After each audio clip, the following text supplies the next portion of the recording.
قوم عاد ایک ایسی قوم تھی جو بڑے طاقتور تھے، 40 ہاتھ جتنا قد، 800 سے 900 سال کی عمر، نہ بوڑھے ہوتے، نہ بیمار ہوتے، نہ دانت ٹوٹتے، نہ نظر کمزور ہوتی، جوان تندرست و توانا رہتے، بس انہیں صرف موت آتی تھی اور کچھ نہیں ہوتا تھا۔ ان کی طرف اللہ تعالیٰ نے حضرت ہود علیہ السلام کو بھیجا۔ انہوں نے ایک اللہ کی دعوت دی، اللہ کی پکڑ سے ڈرایا، مگر وہ بولے، اے ہود، ہمارے خداؤں نے تیری عقل خراب کر دی ہے، جا اپنے نفل پڑھ، ہمیں نہ ڈرا، ہمیں نہ ٹوک، تیرے کہنے پر کیا ہم اپنے باپ دادا کا چال چلن چھوڑ دیں گے؟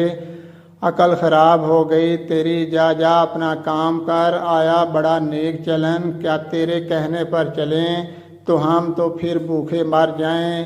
انہوں نے شرک، ظلم اور گناہوں کے طوفان سے اللہ کو للکارا، تکبر اور غرور میں بدمست ہو کر بولے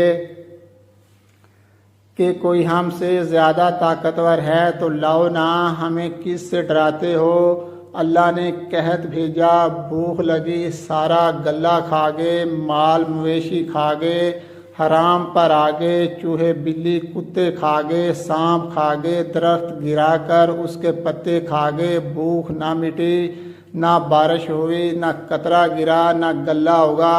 پھر تنگ آ کر اپنا ایک وفد بیت اللہ بھیجا۔ ان کا دستور تھا کہ جب مصیبت آتی تو اوپر والے کو پکار اٹھتے، جب دور ہو جاتی تو اپنے بتوں کو پوجنے لگتے۔ بیت اللہ وفد گیا اور کہا کہ ہمارے لیے اللہ سے دعا کرو کہ بارش برسائے۔ اللہ نے 3 بادل پیش کیے، کالا، سفید اور سرخ۔ اللہ نے فرمایا، ان میں سے ایک کا انتخاب کرو۔ انہوں نے آپس میں مشورہ کیا کہ سرخ میں تو ہوا ہوتی ہے اور سفید خالی ہوتا ہے، کالے میں پانی ہوتا ہے، کالا مانگو۔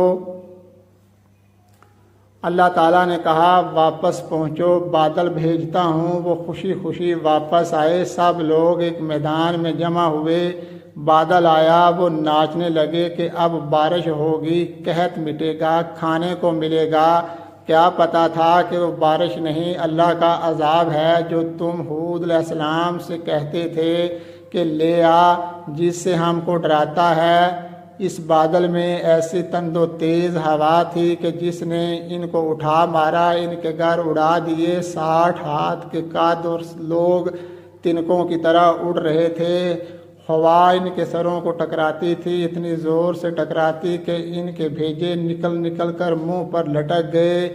بعض لوگ بھاگ کر غار میں گھس گئے کہ یہاں تو ہوا نہیں آ سکتی، مگر میرے رب کا حکم ہو کر رہتا ہے۔